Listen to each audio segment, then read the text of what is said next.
Está marcada para hoje na Comissão de Constituição e Justiça a votação da PEC dos fundos públicos.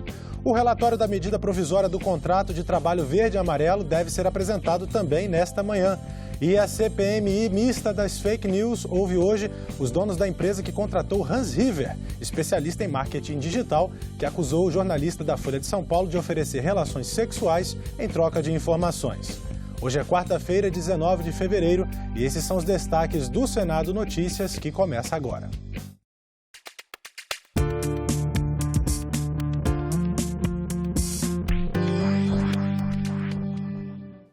Olá, um bom dia para você. O presidente do Senado, Davi Alcolumbre, fez uma reunião ontem à noite para definir um ritmo de produtividade no Congresso Nacional na votação das pautas econômicas. A reunião foi na residência oficial do Senado. Participaram o ministro da Economia, Paulo Guedes, o presidente da Câmara, Rodrigo Maia, o ministro da Secretaria de Governo, Luiz Eduardo Ramos, o senador Eduardo Gomes, líder do governo no Congresso, e o deputado Domingos Neto, relator-geral do orçamento de 2020. A destinação dos recursos orçamentários, as reformas administrativa e tributária são prioridade para o Congresso, segundo o presidente Davi Alcolumbre, que busca entender quando o Executivo pretende encaminhar as propostas a fim de que Câmara e Senado possam organizar um calendário de votação. E daqui a pouco, às 10 horas, a Comissão de Constituição e Justiça pode votar a PEC que extingue fundos públicos infraconstitucionais. O relator disse que pode alterar o parecer para garantir que os recursos desvinculados só possam ser usados dentro do teto de gastos públicos. A PEC dos fundos faz parte do pacote de medidas encaminhadas pelo governo ao Congresso no final do ano passado para cortar gastos, garantir equilíbrio fiscal e retomar o crescimento econômico. A proposta prevê a extinção de pelo menos 248 fundos públicos infraconstitucionais, ou seja, criados por lei, mas não previstos na Constituição. Os fundos até poderão ser recriados, mas somente com a aprovação de lei complementar e em um prazo de 2 anos. O texto do relator limita a extinção dos fundos aos criados até o final de 2016. Ele retirou da PEC fundos que foram criados por lei, mas recebem receitas vinculadas definidas na Constituição, como o FAT e os fundos constitucionais de financiamento do Norte, Nordeste e Centro-Oeste. Também acatou sugestões para preservar os fundos destinados à prestação de garantias e avais e os fundos instituídos pelo Poder Judiciário, Tribunais de Contas, Ministério Público, Defensorias e Procuradorias Gerais dos Estados e Distrito Federal. Os recursos desvinculados serão destinados a projetos de erradicação da pobreza e investimentos em infraestrutura. O senador Otto Alencar incluiu no texto outras destinações. Acrescentamos, por solicitação e indicação do nobre senador Eduardo Braga, investimentos na área de segurança, como Vossa Excelência há pouco falou, atendendo também a senadora Simone Tebet. Além disso, ficou claro aqui a preocupação com investimentos na área de pesquisa, ciência e tecnologia, e nós incluímos no nosso relatório também a aplicação de recursos para essa finalidade. Destinamos também parte das receitas para uma luta nossa, desde que cheguei aqui, que é a revitalização da bacia hidrográfica do Rio São Francisco, que interessa a todo o Nordeste brasileiro, Norte de Minas, Estado da Bahia, até porque esse será o único ente deixado pela natureza que poderá dar suprimento de água em quantidade e qualidade suficiente para o povo do Nordeste. Os recursos acumulados nos fundos, cerca de 220 bilhões, segundo o governo, serão usados para ajudar a pagar a dívida pública. O estoque dos fundos será aplicado para a amortização da dívida pública, que é em torno de 200 bilhões de reais. Esses recursos serão assim que for promulgada, serão destinados a diminuir o estoque da dívida pública, que a dívida bruta do Brasil agora chegou a 75,6% do produto interno bruto, que é uma coisa de risco muito alta. O relator, senador Otto Alencar, também incluiu no texto a previsão de que as despesas financiadas com recursos desvinculados dos fundos sejam excluídas do teto de gastos pelo prazo de 1 ano. Essa flexibilização foi pedida pelo líder do governo, senador Fernando Bezerra, após ouvir apelos de vários senadores. Mas o Ministério da Economia quer retirar essa flexibilização do texto. Pela internet, o próprio líder do governo disse que o ministro Paulo Guedes quer que os recursos dos fundos, cerca de 32 bilhões de reais por ano, sejam mantidos dentro do teto de gastos. Com isso, o dinheiro só poderá ser usado dentro do limite. O relator, senador Otto Alencar, disse que ainda não recebeu nenhum pedido do governo para fazer mudanças no texto. Mas, se for a vontade da maioria, poderá retirar a flexibilização do teto de gastos da proposta. O próprio senador Fernando Bezerra, ele pode provocar isso amanhã na Comissão de Constituição e Justiça. Eu vou acatar e posso excluir daquilo que foi analisado antes do meu relatório, sem nenhum problema. O relatório da comissão mista que analisa a MP 905 deve ser lido hoje e a votação está prevista para a primeira semana de março. Considerada por muitos uma mini-reforma trabalhista, a medida provisória estabelece o contrato de trabalho verde-amarelo e desregulamenta um conjunto de profissões. Pode parecer no mínimo estranho, mas uma lei de 1975 regulamentou a profissão de guardador e lavador de automóveis. Mas isso agora vai mudar. Esse é apenas um dos itens da proposta do governo, tão abrangente que é difícil de explicar em poucos minutos. O objetivo da MP é reduzir o desemprego na faixa de maior incidência, os jovens de 18 a 29 anos, e dar um incentivo a abrir novas vagas para fins de registro do primeiro emprego em carteira e previdência social. As empresas ficam autorizadas a contratá-los por um período de 24 meses. O empregador recolhe para a Previdência, em vez dos 20%, apenas 8% sobre a folha de salários. Fica também dispensado da multa nas demissões sem justa causa. A MP é uma forma de solucionar justamente essa dificuldade que o nosso país está enfrentando para empregar essas pessoas jovens. As pessoas jovens, inseri-las no mercado de trabalho. E o empregador, sim, tem vantagem. O teto da remuneração será de um salário mínimo e meio. E o número de contratados nessa nova modalidade não poderá ultrapassar 20% do total de empregados. A substituição dos antigos pelos novos funcionários do contrato verde-amarelo não será permitida. Mas vamos a um outro item da MP, a desregulamentação. Além do guardador de automóvel, dentre as profissões agora dispensadas do registro profissional, ficam incluídos jornalistas, radialistas, corretores de seguro, publicitários, atuários, sociólogos, arquivistas, músicos, estatísticos, secretários, aeronautas e químicos. Essa casa deve trazer para cá essas profissões, ora envolvidas, e nós ampliarmos o leque para poder ouvir realmente aquele que pode vir a ser prejudicado e aquele que pode vir a ser auxiliado com essa medida. A medida provisória prevê o funcionamento dos bancos aos sábados, com exceção dos caixas, e acaba com o descanso semanal aos domingos, permitindo, na prática, o trabalho em todos os setores. A desburocratização, ela passou a ser uma palavra de ordem no Brasil. Então, você não pode utilizar a palavra desburocratizar, modernizar, para poder reduzir drasticamente direitos. É o que está acontecendo com essa MP 905. Num outro item da proposta, o Planalto busca estimular o empreendedorismo da camada mais pobre da população, já que dos quase 40 milhões de pessoas do cadastro, apenas 6,7 milhões possuem empréstimos ativos.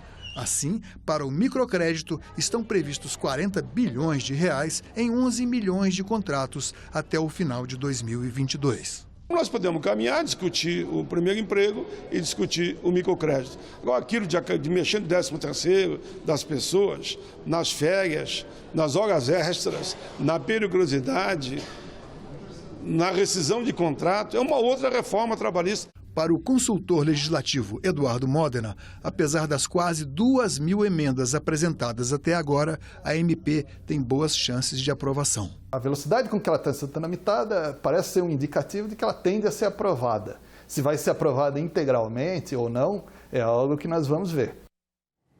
Ontem, os senadores aprovaram em plenário o substitutivo da Câmara ao projeto de lei do Senado que regulamenta a profissão de historiador.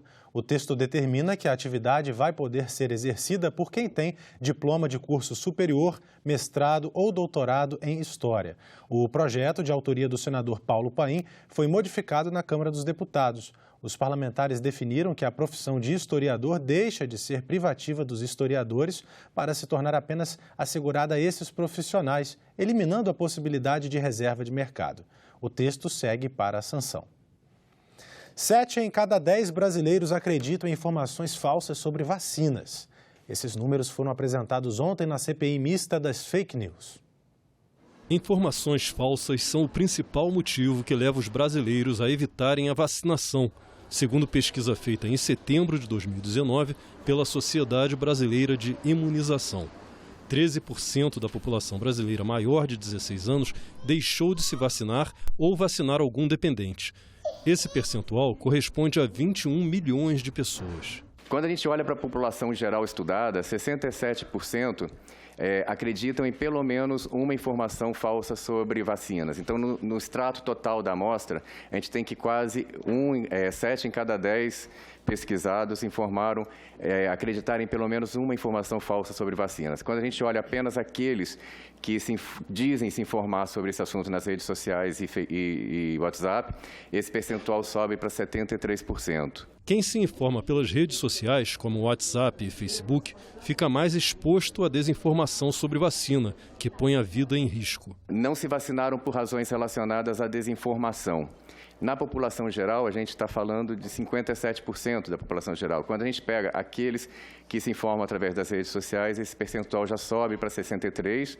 E as desinformações mais citadas são: não achei necessária, medo de eventos adversos pós-vacinação, de eventos adversos graves, que é o EAVP, medo de ficar doente com a vacina, que é um tópico extremamente associado às notícias falsas, que as vacinas causam doença, e as notícias e histórias ou alertas online. A pesquisa demonstrou que as notícias falsas sobre saúde se alastram muito mais do que a informação verdadeira. Apenas um vídeo contra a vacina HPV, que é talvez uma das mais polêmicas hoje, teve quase 20 milhões de visualizações, 762 mil reações. E a publicação do Ministério da Saúde, que desmentia e que trazia a realidade acerca desse fato, alcançou, no período do estudo, apenas 10 compartilhamentos. Ricardo Machado concluiu que as fake news estão nos deixando doentes e deu como exemplo a volta do sarampo. E esse dado aqui é de 2019, um outro dado de distribuição de casos de sarampo durante todo o ano de 2019.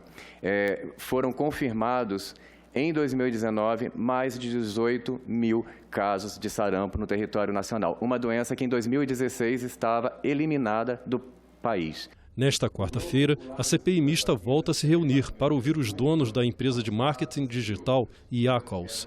Ângelo Coronel planeja votar na primeira reunião depois do Carnaval, dia 3 de março, requerimentos de convocação do vereador do Rio de Janeiro, Carlos Bolsonaro, e dos ex-presidentes Lula e Dilma. Eu gosto de frisar que eu estou aqui como magistrado, com total isenção. Para mim não importa se é da oposição, se é do governo. Eu quero simplesmente que a gente use a CPMI para proteger a sociedade brasileira, manter o pilar da democracia. O senador Alessandro Vieira apresentou 2 requerimentos para que sejam quebrados os sigilos bancário, fiscal, telefônico e telemático de Hans River e da empresa dele. Na semana passada, Hans River teria mentido e ofendido a repórter da Folha de São Paulo, Patrícia Campos Melo, que denunciou um esquema de disparos em massa pelo WhatsApp nas eleições de 2018. Nós temos a intenção de descobrir as circunstâncias do primeiro momento em que ele tem um contato com a jornalista, entra com uma ação na Justiça do Trabalho, faz declarações em um sentido, e o segundo momento agora na CPI, quando ele dá declarações em sentido totalmente oposto. Entender essa circunstância é importante para saber qual é a verdade dos fatos.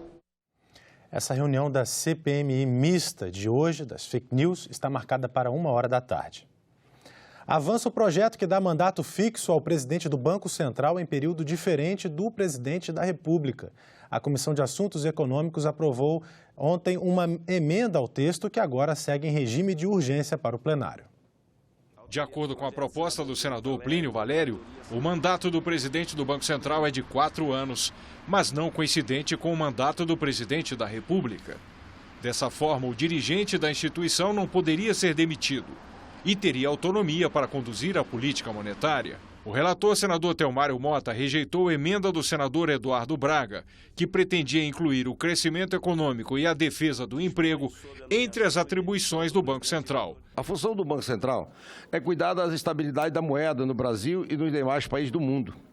Mandato duplo para bancos centrais é normalmente definido como sendo aquele que abrange tanto essa estabilidade de preço como algumas medidas de estabilidade de economia real, como faz o Fed norte-americano.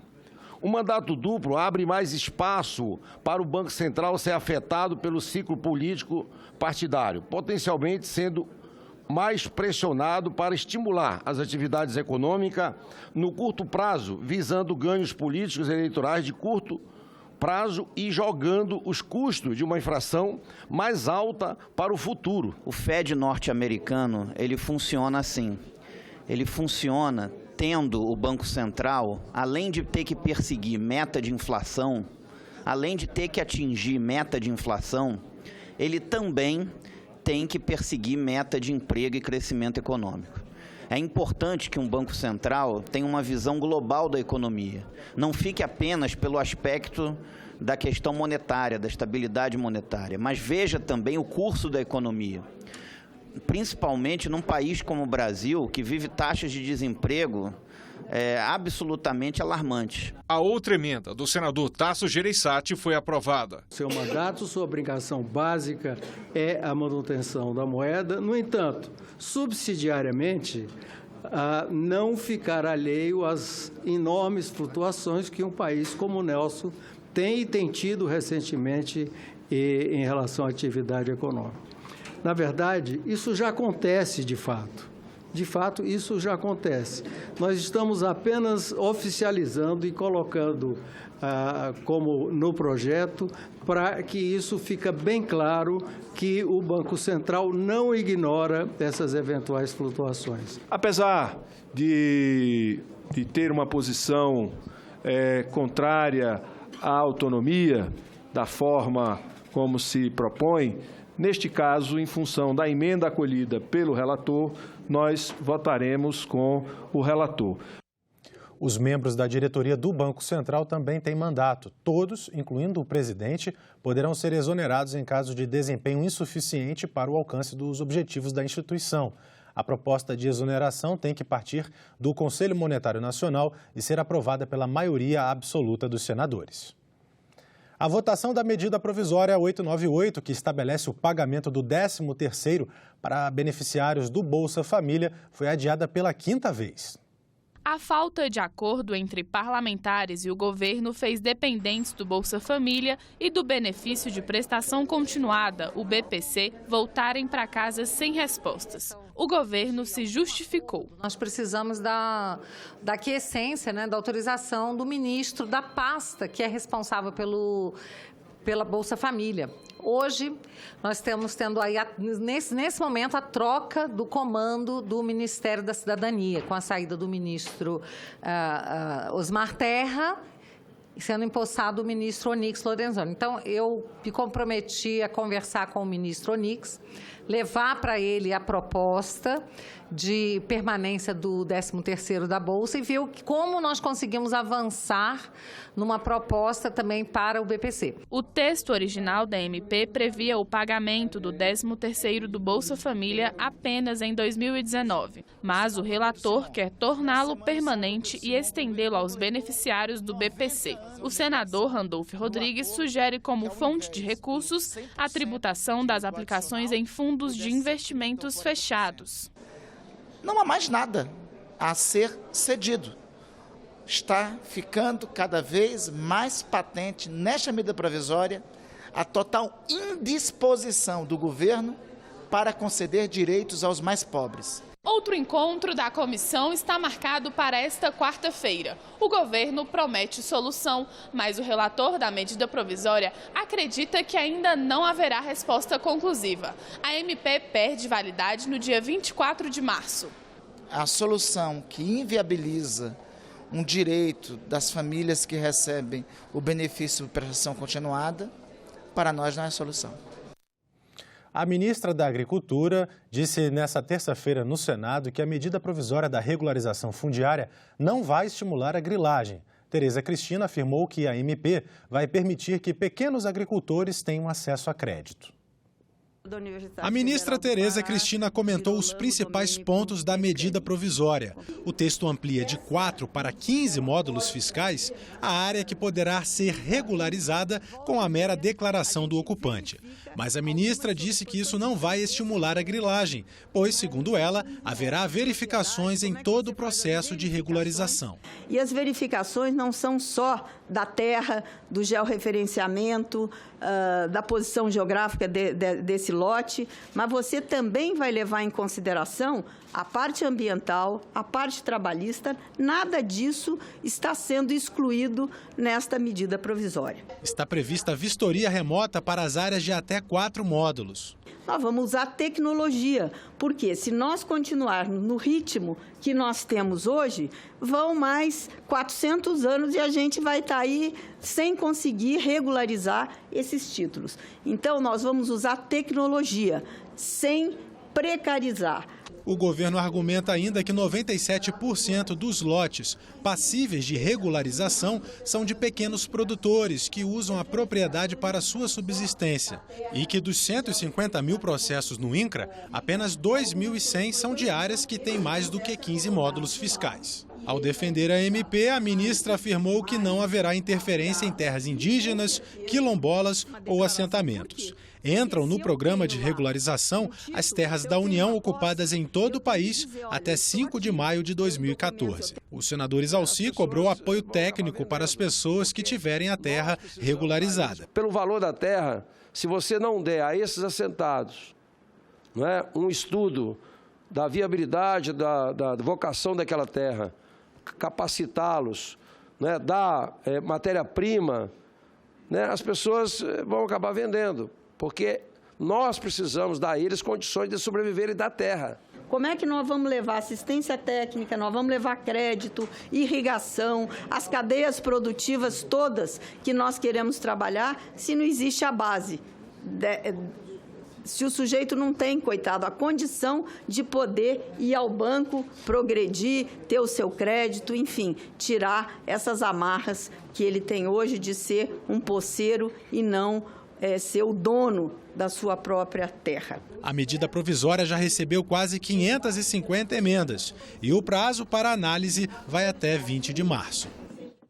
As recentes inundações registradas nos estados da região sudeste foram tema de uma audiência pública na Comissão de Meio Ambiente.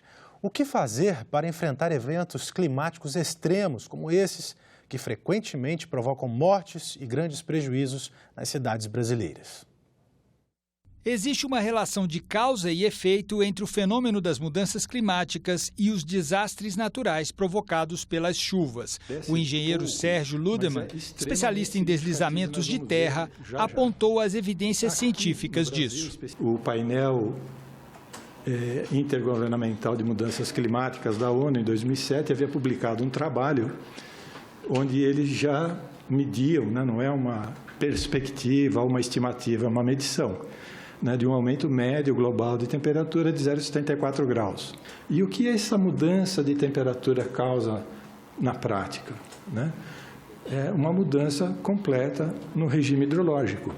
O representante do IBGE tratou da importância de dados e informações atualizados para a formulação das políticas públicas. O compartilhamento dos relevos, os tipos de solo, as regiões fitoecológicas e outras áreas do país. A função do IBGE é produzir dados não só para apoiar as políticas públicas, mas por eles terem séries históricas para acompanhar os resultados dessas políticas públicas. O Centro Nacional de Monitoramento e Alertas de Desastres Naturais, CEMADEM, órgão do Ministério da Ciência e Tecnologia, também trouxe contribuições para o debate. O CEMADEM não é uma instituição de meteorologia. Quem faz a previsão de tempo é o Instituto Nacional de Meteorologia.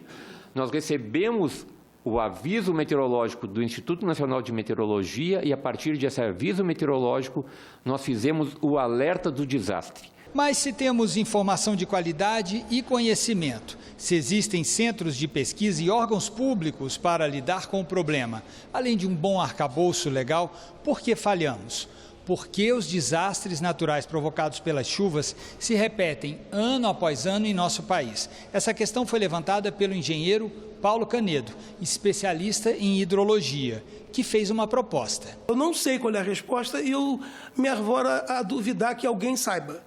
Eu acho que precisamos sentar um grupo de pessoas, eu cochichei com o senador Valentim, se era possível ter um grupo de trabalho que auxiliasse a comissão ou o Senado, ou seja lá quem que deva ser, de tal maneira que convidasse algumas pessoas para discutir e trazer fatos concretos. Não é possível que a cada ano nós só tenhamos uma certeza. Aquela rua que eu sei que inunda, vai inundar e vai ser pior do que a do ano passado. Eu creio que o crescimento desordenado das cidades tem ocasionado isso e tem também um fator, esqueceu de botar na fórmula, debaixo da terra não é obra pública não, ninguém vê. Aí ninguém quer fazer obra debaixo da terra, entendeu? E nem consertar o cano. Nós estamos com pessoas extremamente conceituadas, 60 doutores dentro de um órgão do Ministério. Nós temos aqui, a gente não deve mais em nada, em ciência, tecnologia, em pesquisa. O que falta é a vontade e o olhar do poder público. A Comissão de Direitos Humanos aprovou o projeto que altera a lei de alienação parental. Denúncias apontaram que genitores que abusavam dos filhos conseguiam distorcer a lei para manter a guarda dos menores e continuar com os abusos. O voto da relatora, a senadora Leila Barros, acaba com inversão imediata da guarda e outros pontos do texto. O relatório segue agora para a Comissão de Constituição e Justiça. O meu caso é o caso de milhares e milhares de mães, que logo a criança, quando começa a falar, ela começa a relatar abusos. O meu pai mexeu aqui. Nós somos orientadas a, quando a gente souber de uma situação dessa, a gente ir lá e fazer a denúncia. A hora que a gente faz a denúncia, o que acontece? Já cai na lei dessa alienação parental. A Edneia faz parte de um grupo que pede a revogação total da lei. Pelo relatório, o texto continua valendo, mas com alguns ajustes. E a gente sabe que a alienação parental, ela é um mal da sociedade.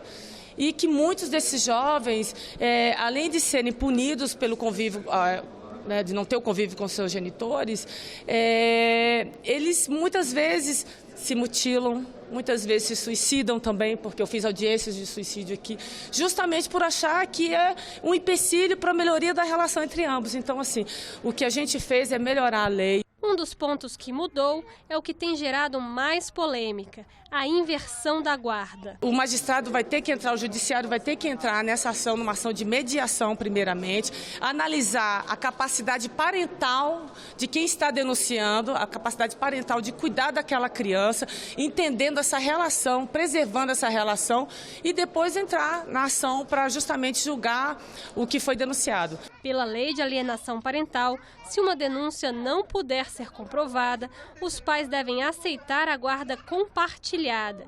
Em alguns casos, quem faz a denúncia de abuso pode até perder a guarda do filho. Quando a mãe denuncia, começa a pior parte disso tudo é que no caminhar do processo vai indo, até que a juíza chega no extremo máximo, que é pedir a inversão de guarda. Ela foi lá, denunciou o pai da criança, aí foi tudo para a justiça, entende? Foi para o criminal e foi para a vara de família.